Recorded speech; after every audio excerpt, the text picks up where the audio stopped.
This story begins with a shock that shook the entire Yukon. Tony Beets was suddenly banned from mining. Yes, the same Tony whose name can turn an entire industry on its head was forced out of the field overnight. But the biggest twist came when Parker Schnabel didn't waste a second. As soon as the news spread, Parker went straight to the site where Tony's machines had been roaring. And this is where the real suspense begins. Was Parker already prepared? Paradise Hill, always the symbol of the Beets family, suddenly became a dead zone. Machines fell silent, workers were confused, and Kevin and Monica's anger was palpable. No one could understand why Tony had been targeted. Whispers rang through every corner of the camp. Did someone report Tony? Or was there some big setup going on? But an even bigger shock came when Parker's team began taking over the entire area with lightning speed. Now the real question arises.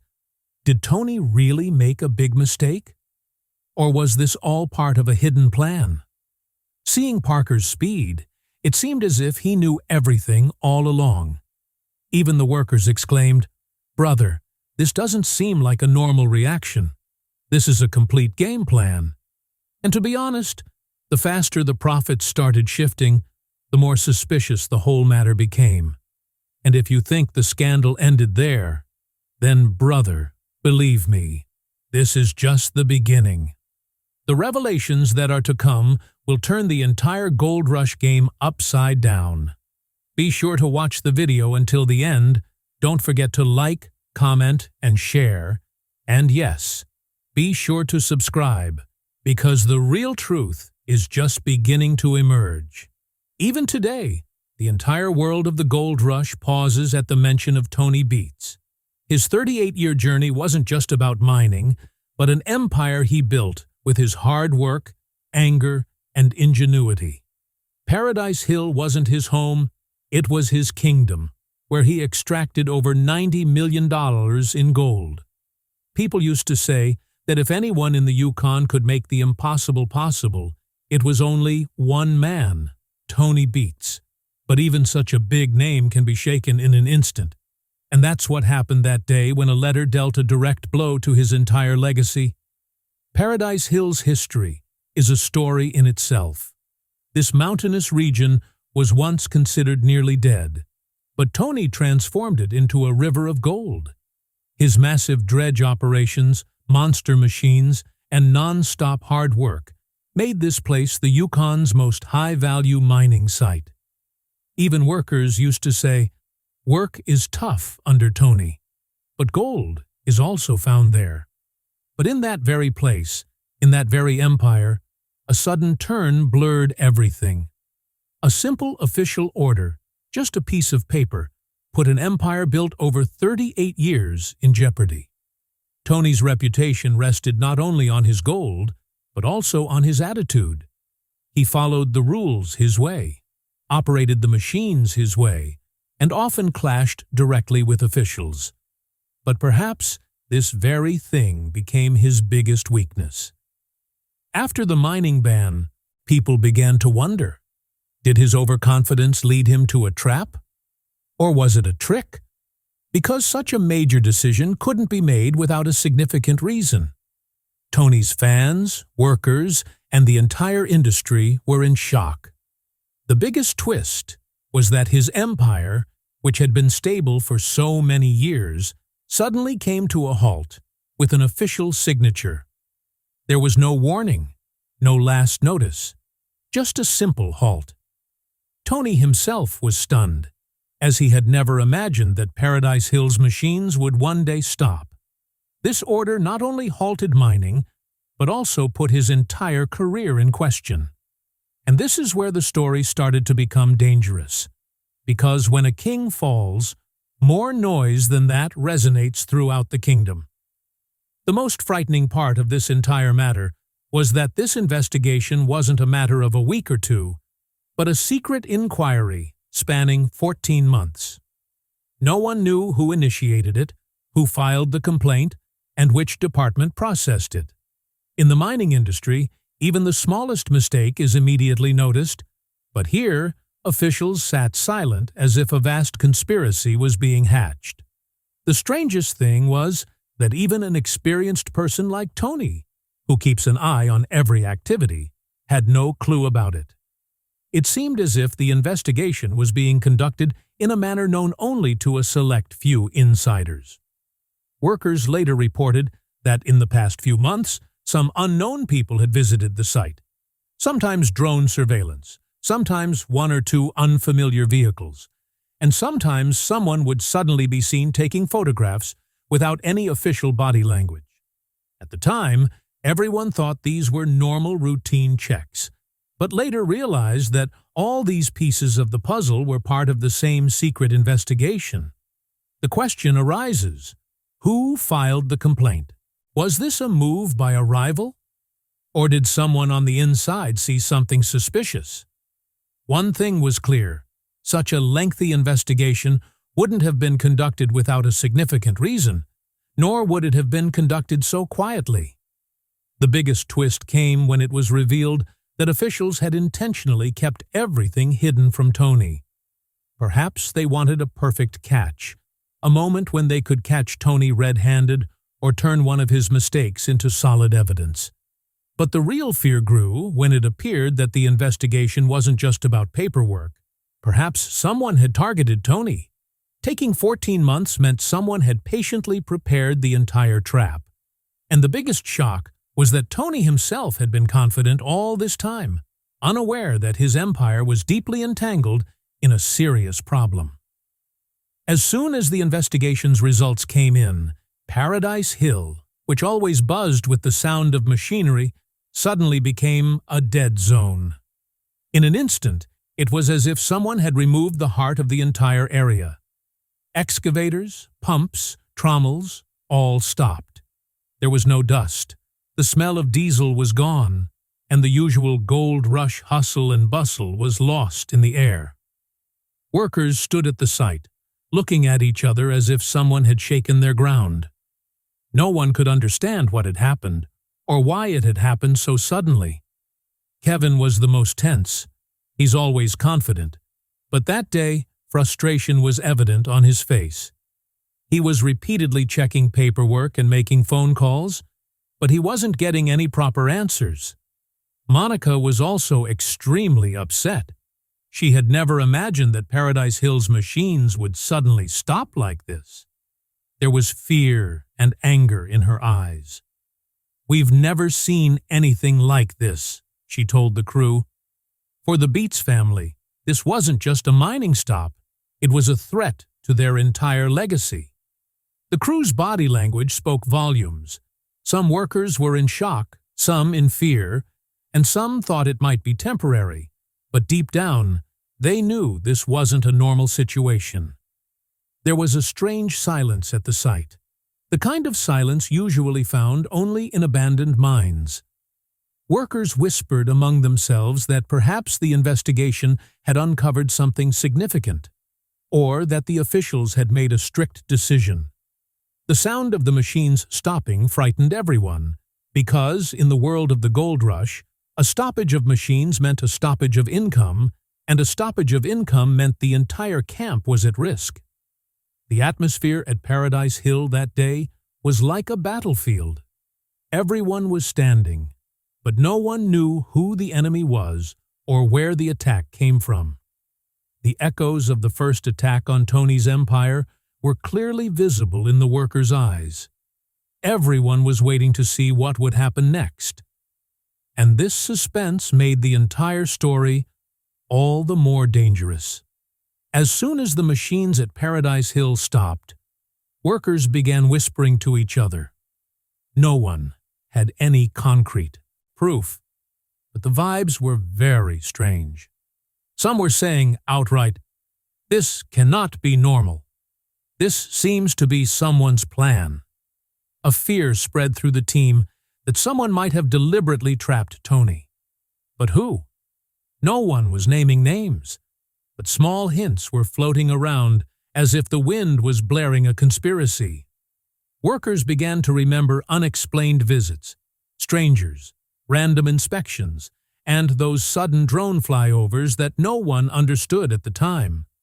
Some workers were whispering that perhaps a rival mining group had applied pressure. Tony's success is often disliked by competitors, and rivalry in the mining world is indirect, not open. Many said that the investigation, which had been conducted secretly for 14 months, wasn't due to a simple mistake. Someone was behind it. One worker said, "Brother, it's not easy to drop Tony. Someone must have made a big plan." And this was understandable, because such a big decision can't be made without a strategic push. Some other theories were also floating around. A team member said that a few weeks ago, officials had inspected a separate corner area in detail.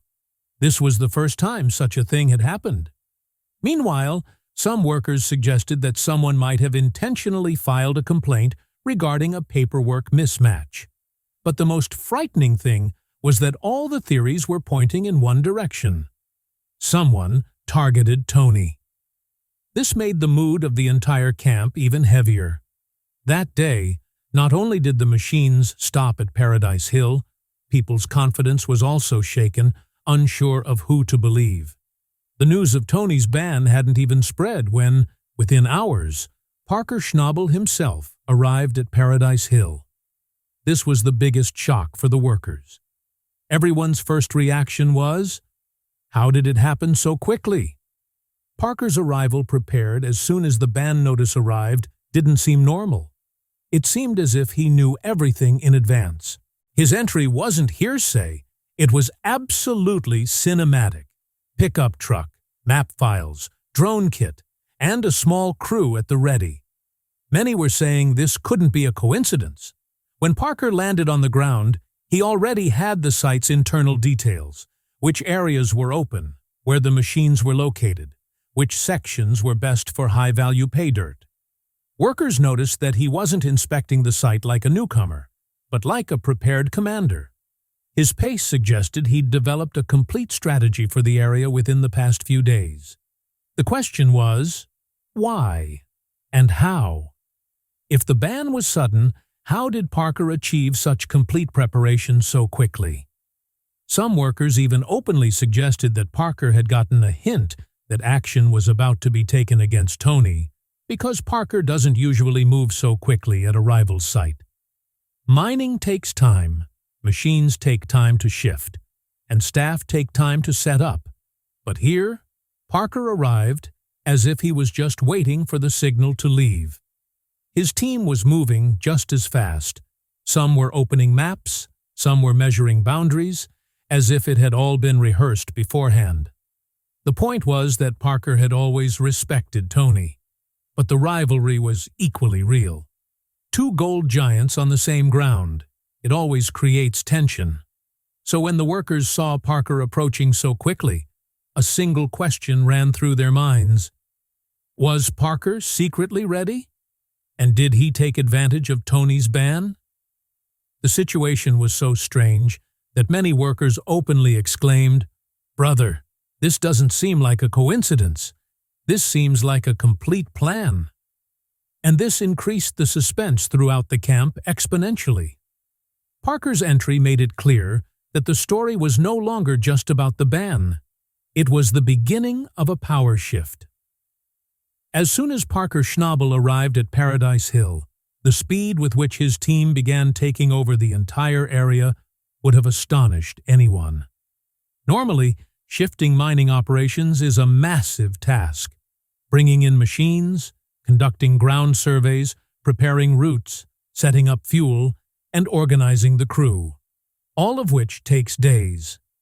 But Parker's crew moved as if they had been waiting for this moment. Some were opening maps, others were checking the terrain, and others were marking spots where production could begin. It seemed as if everything had been planned in advance. Workers said that Parker's team accomplished in just an hour what usually takes 2 days.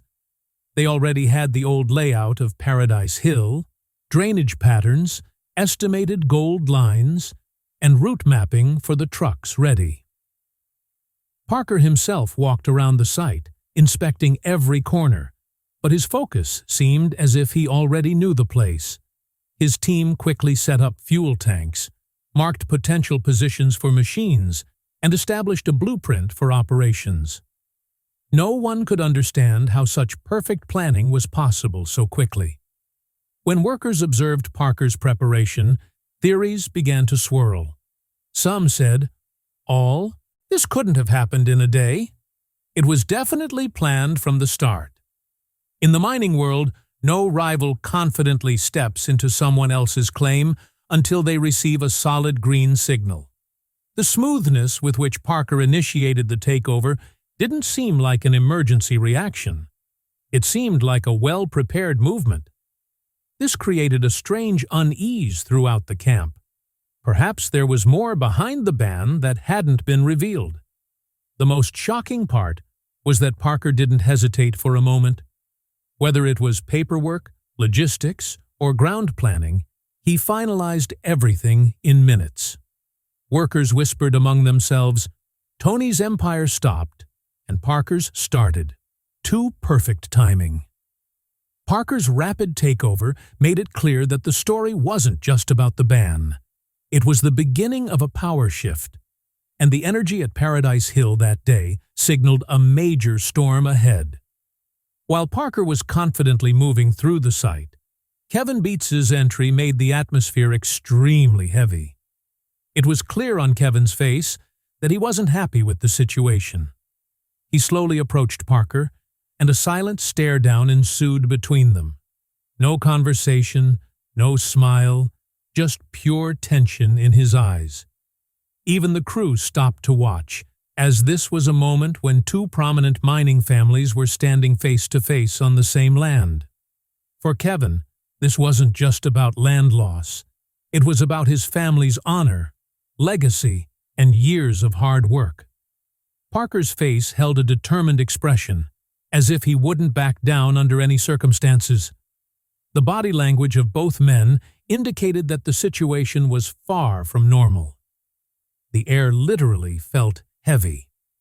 The crew stood off to the side, looking at each other. No one could understand what they would say or what was about to happen. The silence was as if the ground was listening. Parker tried to show respect, but Kevin's look clearly indicated he wasn't treating it as mere business.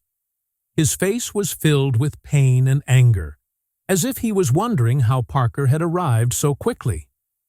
The crew stood awkwardly, no one speaking. One or two workers whispered, "It's a Cold War going on." It felt right, because the energy between them was the same, cold yet extremely dangerous. Kevin said softly, "You really came fast, huh?" Parker remained calm and said, "Just doing my job." But the hidden tension in their tones was clear. Only the eyes could sense it. That moment froze the entire camp. It wasn't a fight. It wasn't shouting. But the silence spoke louder than 1,000 words. Crew said that day, for the first time, he realized that mining was no longer just a race for gold, but a battle between two giants. Kevin's silent anger appeared calm like water, but a fire raged inside. Parker's determination was like steel, unshakable. Just hours after the ban, a document leaked online further complicated the story. The paper read, in bold letters, "Non-compliance risk." This meant Tony Beets hadn't followed mining rules or environmental regulations. But whether the mistake was real or simply a cleverly orchestrated trap, the question rocked the entire Yukon. The document contained a few vague points: a fuel storage error, a drainage system irregularity, and inconsistency in production numbers. Everything was so generic that any mine could be implicated. Banning a legend like Tony solely on such shallow grounds seemed highly suspicious. Workers and fans alike couldn't believe an experienced miner like Tony could make such basic mistakes. He's been mining for 38 years. He's endured thousands of inspections and never faced such significant charges. Therefore, many assumed it might be an intentional trap. Some workers whispered, Someone must have made this document. Such sudden action isn't normal. On the other hand, some people were saying that a rival might have pressured officials to temporarily remove Tony and clear the grounds. The most interesting thing was that the document's language was very official, but the signatures and timestamps didn't match. People on Reddit began a line-by-line analysis, noting that the formatting was incorrect in many places. This raised another suspicion. Was this false document intentionally leaked to create confusion? Or was it a cover-up to hide the original document? Fans raised many doubts. If this was such a serious issue, why didn't Tony, who had been mining for years, ever receive notice? Why did the 14-month investigation proceed so quietly? This is where the whole matter entered a smoky zone. Was Tony truly a rule breaker? Or was his removal a pre-planned plan? And most dangerous of all, Parker's rapid arrival also became suspicious after this leaked document. Some openly said, "Brother, this all seems to be part of the same chain." The document leak, the ban, and the immediate takeover. All of these combined to give the story a dangerous conspiracy angle. As soon as news of the ban broke, social media erupted. People everywhere, Reddit, Instagram, and Twitter, were divided into two groups. On one side were loyal fans of Tony Beets, who have revered him as the king of the Klondike for decades. For them, banning Tony was an insult. One fan wrote on Reddit, "Tony may break the rules, but he's not a criminal. He's been trapped." On Instagram, people were sharing old clips of him saying, "Rules are stupid, but I follow the important ones." Fans said that Tony has a rough personality, but he's not a cheater. On the other hand, some were accusing Parker of becoming a villain. "How did he arrive so fast?" began trending on every platform. Shannon Parker planned, it even trended on Twitter. Some users wrote that Parker probably knew all along. Some said Parker took advantage of an opportunity. And this is normal in the business world. But some hardcore Tony fans directly targeted Parker. This was a setup. Social media literally became a war zone.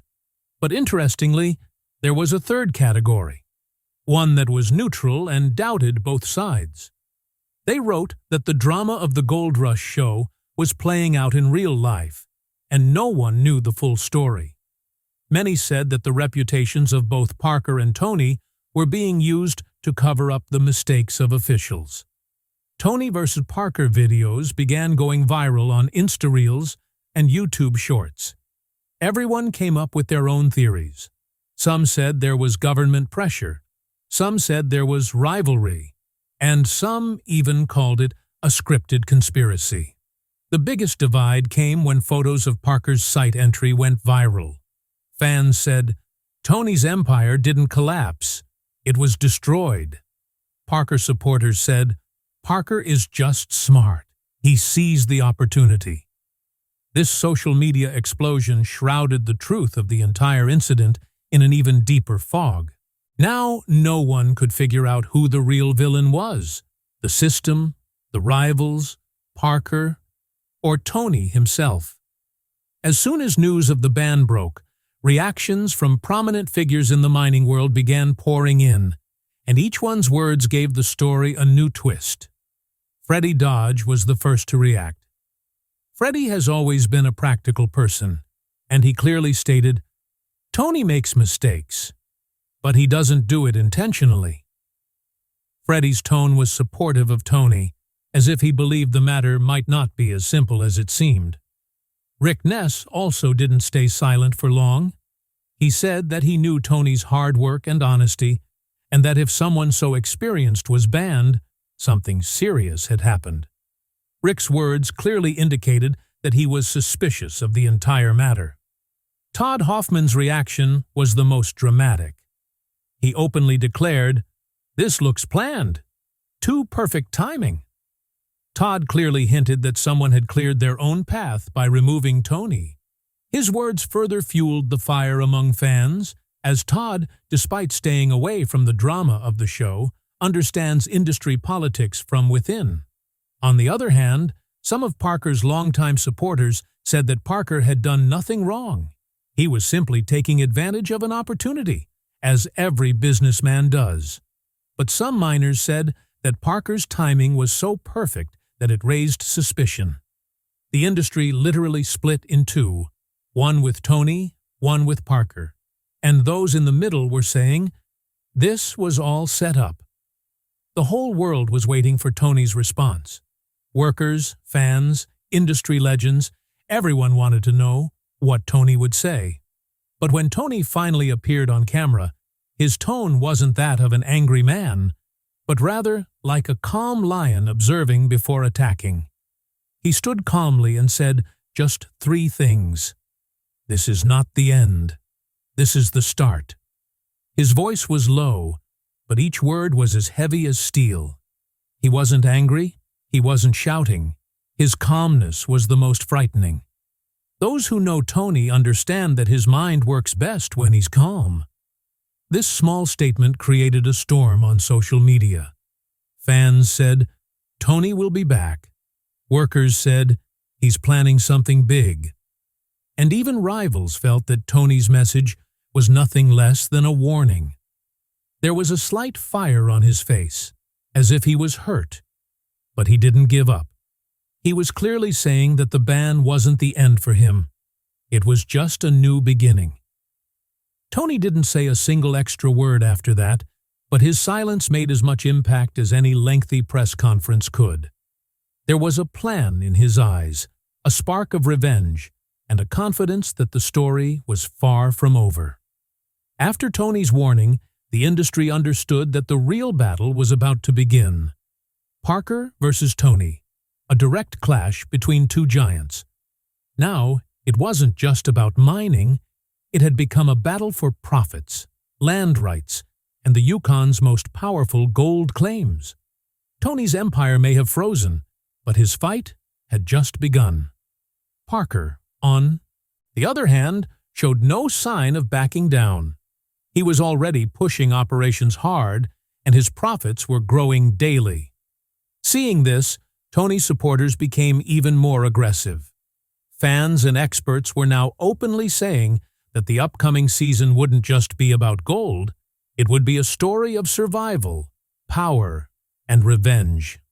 Teams on both sides were also preparing internally, realizing that every step had to be taken carefully.